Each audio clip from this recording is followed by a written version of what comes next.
주옵소서라. 아멘. 여러분 성령 충만하시길 바랍니다. 우리 옆 사람하고 인사할까요? 우리 성령으로 충만하시길 바랍니다. 축복하겠습니다.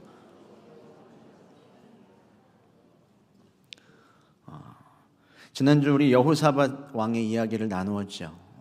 이 여호사밧 왕의 이야기는 그 전체 서사와 한 절 한 절 말씀 그대로 그 자체에 참 큰 힘과 능력이 있었다는 생각이 듭니다. 위기 가운데 보여주는 여호사밧의 모습과 반응들, 그리고 그 모습을 바라보시며 일하셨던 하나님, 분명한 그 이야기들은 우리를 영적으로 고향하게 하고 도전하게 하며 또 위로하는 힘이 있는 주의 말씀이었습니다. 이렇게 아사 왕부터 지난주 여호사밧까지 유다는 참 하나님 앞에 경건한 왕들 아래에 다스림을 받고 있었습니다. 하지만 이 여호사밧의 아들 여호람 때부터 이 경건한 통치가 깨지기를 시작합니다. 나름 여호사밧은 은혜로운 왕권의 이양을 하기 위해 힘썼습니다. 자신이 죽기 전에 미리 이 여호람 왕자에게 왕위를 물려주고 자신은 5년 동안 섭정을 했습니다. 그리고 당연히 다른 왕자들을 없어야지 이 왕위가 튼튼하기 때문에 보물과 여러 견고한 성읍들을 주며 온 지방으로 흩어져 살게 했습니다. 그러나 여호사밧이 죽자마자 왕에 홀로 오른 여호람은 본색을 드러냅니다. 재빠르게 흩어졌던 모든 6 형제들을 단칼에 죽입니다. 여호사밧, 이 아버지의 경건한 아버지의 계획과 어떤 바람에도 불구하고 이 아들 여호람은 하나님 앞에 스스로 하나님을 경외하는 신앙을 조금도 갖지 못했습니다. 이 여호람의 뒤를 이어서 왕이 된 아하시야도 마찬가지였습니다. 여호람의 많은 왕자 중에 아하시야는 막내였거든요. 정상적으로는 왕위에 오를 수 있는 순번이 아니었습니다. 그런데 어느 날 아라비아 군대가 쳐들어와 이 유다의 모든 형들을 다 죽인 겁니다. 그래서 아하시야의 자질이나 인격 그런 것과 전혀 관계가 없이 그는 왕이 되었던 것입니다. 엉겹결에 왕이 되었다면 하나님의 은혜로 여기고 잘 처신하고 이 백성들을 다스리면 되었는데 이 아하시야도 그렇지를 못합니다. 42세의 왕에 올라 고작 1년을 다스렸는데 여호와 보시기에 아합의 집과 같이 악을 행합니다. 여러분, 아합은 어느 나라의 왕이죠? 북이스라엘의 왕입니다. 그리고 지금 저희가 계속 살펴보고 있는 이 왕들은 남유다의 왕이에요. 그런데 왜 남유다의 왕이 이 북이스라엘 아합의 길을 따랐는가? 역대하 22장 2절부터 3절은 그것을 이렇게 가르쳐주고 있습니다. 우리 같이 한번 읽어보도록 하겠습니다. 아하시야가 왕이 될 때에 나이가 42세라 예루살렘에서 1년 동안 다스리니라. 그의 어머니의 이름은 아달랴요 오므리의 손녀더라. 아하시야도 아합의 집 길로 행하였으니 이는 그의 어머니가 꾀어 악을 행하게 하였습니다. 여호람, 아까 말씀드린 여호사밧의 아들 여호람의 아내이자 그리고 이 아들 아하시야의 어머니였던 아달랴가 아합의 딸이었던 겁니다. 남편이 살아있을 때는 꾀어서 하나님을 떠나 우상을 숭배하게 하고 이제는 아들 아하시야마저 타락시키는 악한 영향력의 사람이었습니다. 여러분, 아달랴는 이 마치 죄의 바이러스와 전염병처럼 2대에 걸쳐서 유다를 우상들로 병들게 한 무서운 존재였습니다. 이 말씀을 이번에 다시 한번 살펴보면서 그저 이전에는 아달랴를 두고 참 악한 어머니다라고만 생각을 했는데 문득 이런 생각이 들었습니다. 자식을 일부러 망하게 하려 하는 어머니가 어디 있겠습니까? 자신도 모르는 무지함 가운데 망하는 길을 올바른 길이라고 가르쳤던 것이 아닐까 하는 생각입니다. 여러분, 우리 모두 자녀들을 영적으로 바로 세워갈 수 있도록, 그리고 교회학교 아이들을 가르치는 교사들 그리고 청년 리더들이라면 그들을 학생들을 위해 목숨을 걸고 기도해야 합니다. 그들을 잘 가르치기 위해 정말 목숨을 걸고 기도해야 돼요. 그런데 자식이 바로 서고 우리 학생들을 하나님 앞에 올바르게 세우기 전에 내가 먼저 하나님 앞에 깨어 있어야 한다는 것이죠. 내 생각과 나의 소견에 옳은 대로 자녀들을 이끄는 것이 아니죠. 하나님이 이 아이들을 나에게 맡겨주신 존재임으로 인정하고 내게 허락하신 이 학생들이 하나님께서 나에게 맡겨주신 학생들임을 인정하고 하나님의 법대로 항상 말씀 중심으로 생각하고 그들이 스스로 결정할 수 있도록 도와가야 한다는 겁니다. 그래서 내가 이 아이들을 책임지는 게 아니라 여러분 하나님이 우리 자녀들과 학생들을 책임지도록 해야 할 줄로 믿습니다. 여호사밧이 스스로 여호람을 그의 인생을 그 이후의 나라를 책임져 보려고 했지만 여러분 그것이 얼마나 지속되었습니까? 찰나에 불과했다는 것이죠. 하나님이 책임져 주시는 인생이 되기를 소원합니다. 이 자리 가운데 있는 우리 다음 세대 아이들과 우리 청년들 하나님이 책임져 주시는 인생이 되시기를 축복합니다. 이후 아하시야는 이 아합의 가문을 무너뜨린 예후에 의해 죽임을 당합니다. 아달랴의 아들, 자신의 아들의 전사의 소식을 들은 이 여인은 어떻게 할까요? 깊은 슬픔에 빠지기보다 매우 냉정하게 다음 행동에 돌입을 합니다. 본능적인 생존 본능을 발휘하여 정권의 후계자가 될 수 있는 다른 왕족들을 또 다 죽입니다. 다윗 왕조의 씨를 말려버린 겁니다. 그리고 전무후무한 유다의 첫 여왕이 됩니다.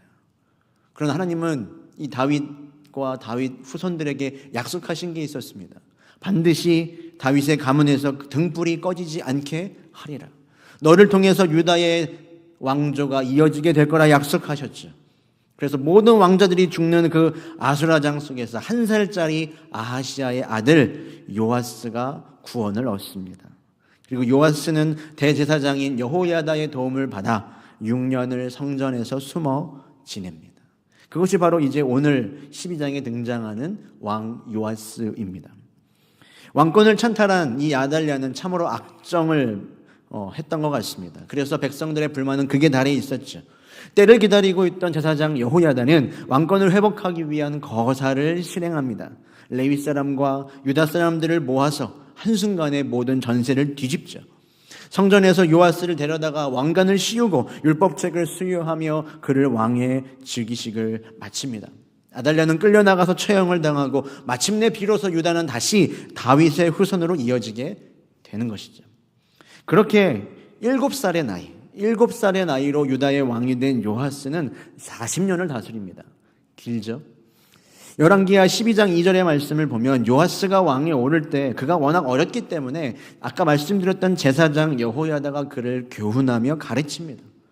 이 여호야다 덕분에 요아스의 통치 전반기가 아주 훌륭하게 펼쳐집니다. 대표적인 업적으로 요아스는 성전을 수리합니다. 솔로몬이 성전을 건축한 지 100년이 넘어서 이미 많이 낡아 있었습니다. 그리고 바알을 숭배하던 악한 통치가 계속 이어졌으니 이 성전의 본래의 기능을 상실한 채 방치되어 있던 것이죠. 요아스는 나라의 핵심 가치로 다시 예배를 붙잡고 이 성전을 수리합니다. 그리고 여러 가지 어려움들은 있었지만 지혜롭게 해결하며 이 모든 공사를 이루어냅니다. 자, 그런데 이렇게 훌륭했던 요아스 왕의 통치, 그리고 하나님의 은혜로 목숨까지 건지고 왕이 된 요아스의 나라에 갑자기 어두움이 들이우기 시작합니다. 도저히 이해할 수 없으리만큼 이 요아스 왕이 전혀 다른 사람이 되어버리는 겁니다. 자신이 스스로 열심히 보수한 여호와의 전을 버리고 아세라 목상과 우상들을 열심히 섬깁니다. 그 죄로 말미암아 하나님의 진노를 사서 선지자의 경고를 듣지만 무시하죠. 결국 요아스는 쳐들어온 아람 군대를 대항하여 맞서다가 크게 부상을 입고 신하들에 의해 죽임을 당합니다. 비참한 인생이 되었죠. 여러분, 분명히 멋지게 은혜 가운데 시작했던 이 요아스 왕의 통치가 왜 이토록 비참하게 막을 내릴 수밖에 없었을까요? 역대하 24장 15절부터 18절은 그 변곡점을 이렇게 밝히고 있습니다. 우리 같이 읽어보겠습니다. 여호야다가 나이가 많고 늙어서 죽으니 죽을 때에 130세라. 무리가 다윗성 여러 왕의 묘실 중에 장사하였으니 이는 그가 이스라엘과 하나님과 그의 성전에 대하여 선을 행하였음이더라. 여호야다가 죽은 후에 유다 방백들이 와서 왕에게 절하매 왕이 그들의 말을 듣고 그의 조상들의 하나님 여호와의 전을 버리고 아세라 목상과 우상을 섬겼으므로 그 죄로 말미암아 진노가 유다와 예루살렘에 임하니라. 겨우 7살에 불과했던 요아스, 처음부터 직접 나라를 다스리기는 물론 어려웠을 겁니다. 그래서 제사장 여호야다가 경건하고 지혜롭게 이 요아스를 옆에서 보필하며 도왔습니다. 아마도 세월이 흘러서 요아스가 이제 스스로 통치를 할 수 있게 된 후에도 여호야다는 이 요아스에게 가장 큰 영향을 주는 이 영적인 나침반의 역할을 잘 감당했던 것 같습니다. 마치 민족을 위해 죽음을 무릅썼던 에스더에게 모르드게가 있던 것처럼 말이죠. 여러분, 아무리 리더가 훌륭해도 자기 혼자 힘만으로는 영적인 바른 자세를 유지하는 것이 쉽지 않습니다. 그렇기에 지난 새벽에 말씀드렸던 것처럼 택선 고집, 바른 일을 선택하여 끝까지 붙잡고 가도록 도와줄 수 있는 여러분 묵직한 영적 스승이 우리에게 필요합니다. 누군가에게나 좋은 스승과 멘토를 만나는 일은 그래서 축복인 것이죠. 여러분 자신과 여러분의 자녀들을 위해 이런 여호야다와 같은 훌륭한 스승이 있기를 기도하시기를 바랍니다. 자, 그런데 오늘 15절 말씀을 보니 그렇게 훌륭하던 여호야다가 어떻게 되었습니까? 죽었습니다. 요아스의 갑작스러운 이 변화는 여호야다가 죽은 이후부터 일어나게 됩니다. 여호야다가 죽자마자 요아스는 17절에서 우상을 섬기는 유다 방백들을 끌어들이고 그들의 말에 귀를 기울이기 시작합니다. 그리고 거짓말처럼 하나님을 버리고 우상 숭배를 적극 지원하기 시작한 거죠. 대체 어떻게 사람이 이렇게 바뀔 수 있을까요? 그 근본적인 이유와 원인은 무엇일까요? 여러분 혹시 쏠림 현상이라는 말을 들어보셨습니까? 영어로는 herd behavior, 군집 행위라는 뜻입니다. 철새들이나 펭귄이 우두머리를 따라 일렬로 쭉 이동하는 모습처럼 뚜렷한 이유가 없음에도 불구하고 사람들의 관심과 사람들의 행동과 선택이 어느 한쪽으로 집중되고 치우치는 것을 말하는 사회현상입니다. 쉽게 이야기하면 어떠한 정보가 제대로 파악되지 않았음에도 불구하고 다른 사람들의 심리적인 편견에 동조해 집단적인 행동이 이루어지는 걸 의미합니다. 여러분도 한 번쯤 경험이 있을 건데요. 이런 겁니다. 예를 들면 지하철 개찰구를 통과했습니다. 그런데 앞에 가는 사람이 갑자기 빨리 뛰기를 시작하는 거예요. 왜 뛰는지도 모릅니다. 그런데 저 사람이 뛰기 시작하니까 나도 모르게 그 사람을 따라 달려가보는 경험. 횡단보도에 서 있었습니다.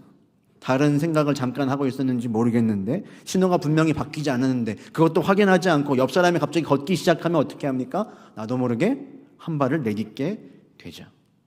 이것이 바로 끌림 현상인데요.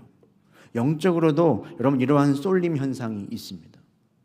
영적으로 깨어서 그리고 열정을 가지고 하나님을 찾으며 기도하는 공동체 그리고 그런 사람들 사이에 있으면 나도 모르게 내 신앙이 점차 열정을 얻고 고향하게 되는 것을 느낍니다. 같이 어울려서 기도하고 찬양하는 것이 즐겁죠. 그리고 은혜의 카타르시스를 느끼며 예배하고 교제하는 일이 자연스럽고 행복합니다. 물론 좋은 일입니다.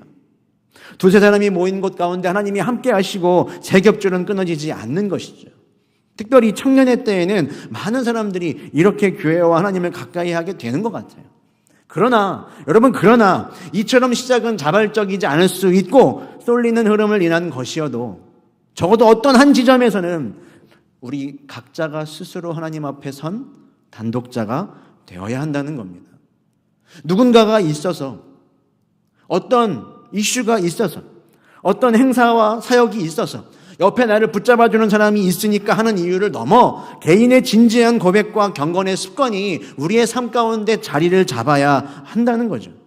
내가 신앙하고 내가 믿음을 지키고 내가 하나님을 섬기며 찬양하고 따르는 그 목적, 여러분 그 목적을 스스로 깨달아야 합니다.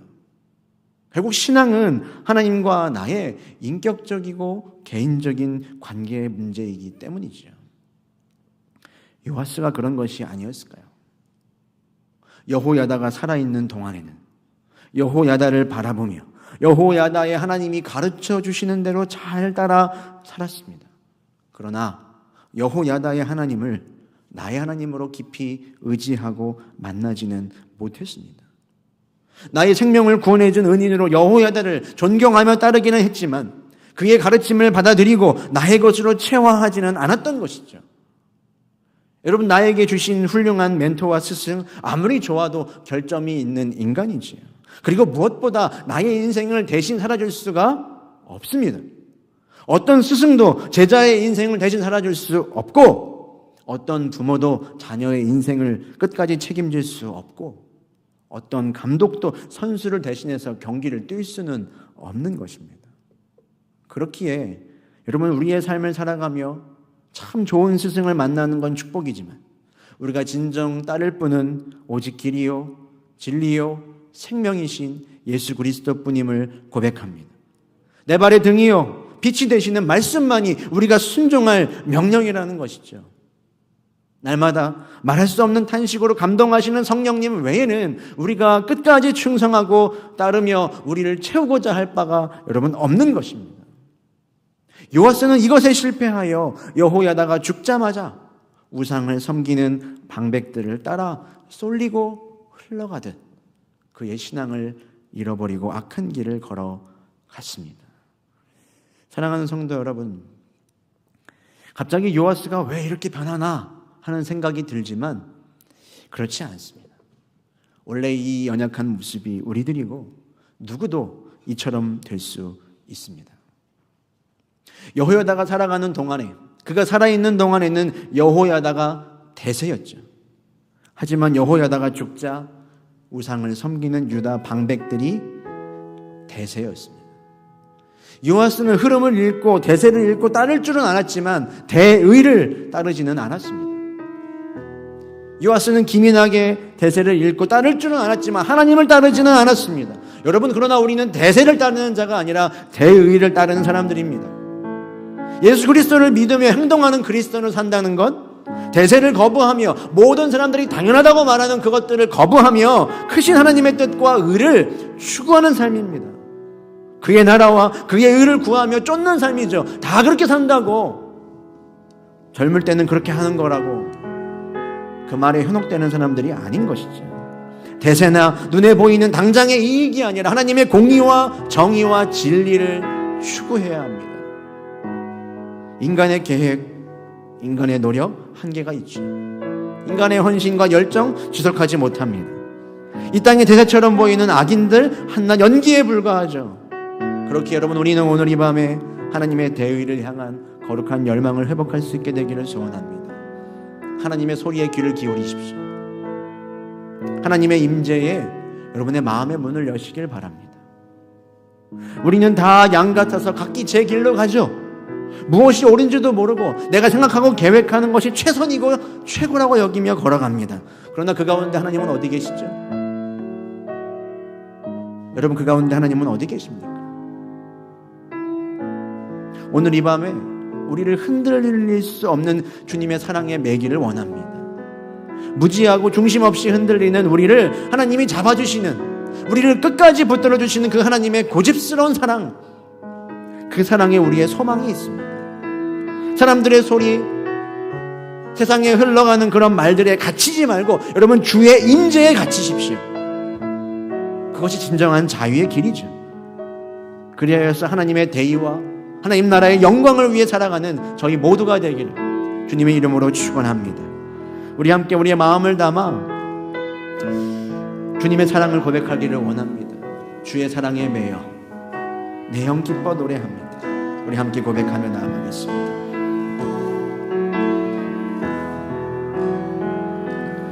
오직 주의 사랑에 매여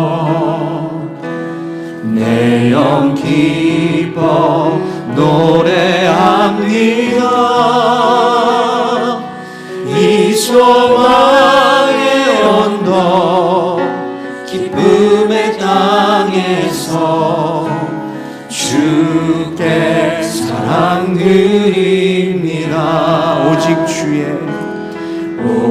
주의 임재 안에 갇혀 내 영 기뻐 찬양합니다.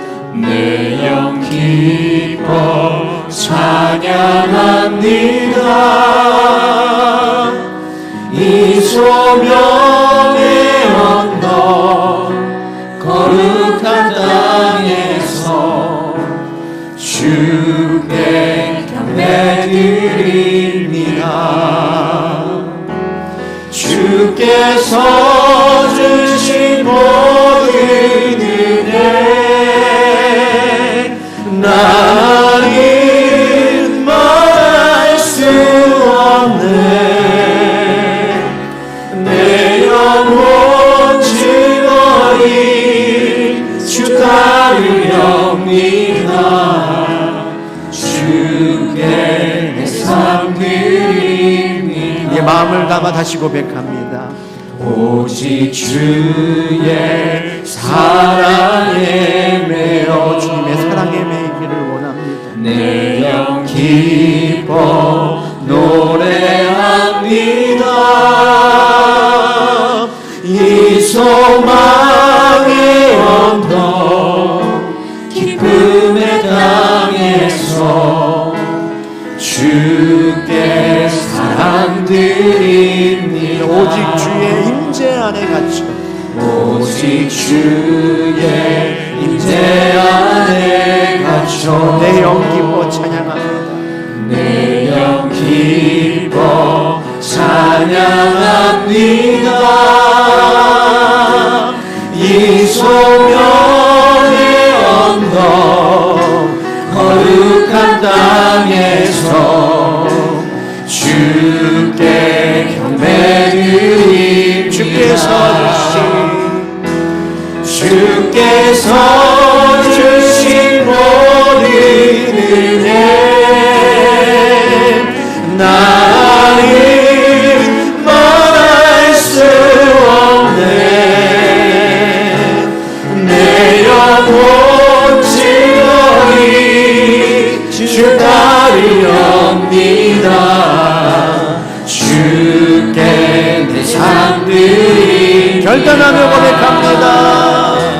주께서 주신 모든 은혜 나는 말할 수 없네. 내 영혼 즐거이 주 따르렵니다. 주께 내 삶 드립니다. 주께서 주신 모든 은혜 주께서 주신 모든 은혜 나는 말할 수 없네. 내 영혼 즐거이 주 따르렵니다. 주님만 따르기를 원합니다. 주께서 주신 모든 주께서 주신 모든 은혜 나는 말할 수 없네. 내 영혼 즐거이 주 따르렵니다. 우리 계속해서 고백하며 나아갑니다. 주님의 은혜를 일하게 하여 주시옵소서. 주께서 주신 모든 은혜 나는 말할 수 없네. 내 영혼 즐거이 주 따르렵니다. 머뭇거리는 자리 가운데에서 분연히 일어나겠습니다. 주께서 주신 모든 은혜 주께서 주신 모든 은혜 나는 말할 수 없네. 내 영혼 즐거이 주 따르렵니다. 주께 내 삶 드립니다. 주께서 주신 모든 은혜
무엇이 믿음의 사람을 묶고 있습니까? 무엇이 여러분들의 길을 혼미하게 하며 하나님의 대의가 아니라 대세를 쫓아가게 합니까? 주여, 우리들을 불쌍히 여겨주시고 흔들리지 않는 믿음과 마음 더하여 주시옵소서. 이 시간 우리를 주의 사랑에 메워 주시옵시고 하나님 주의 임재에 갇혀 우리 영이 주님을 기뻐하고 찬양하며 하나님 내 영혼 즐거이 주님을 따르겠노라 고백하며 결단하게 하여 주시옵소서. 이 시간 믿음의 사람을 흔들리게 하며 바른 길 걸어가지 못하게 하는 모든 악한 영들은 떠나가게 하여 주옵시고 결단하는 기도와 흔들림 없는 믿음의 고백 속에 하나님 역사하시고 임재하여 주시옵소서. 주님 한 번 이름으로 기도하며 나아가겠습니다. 주여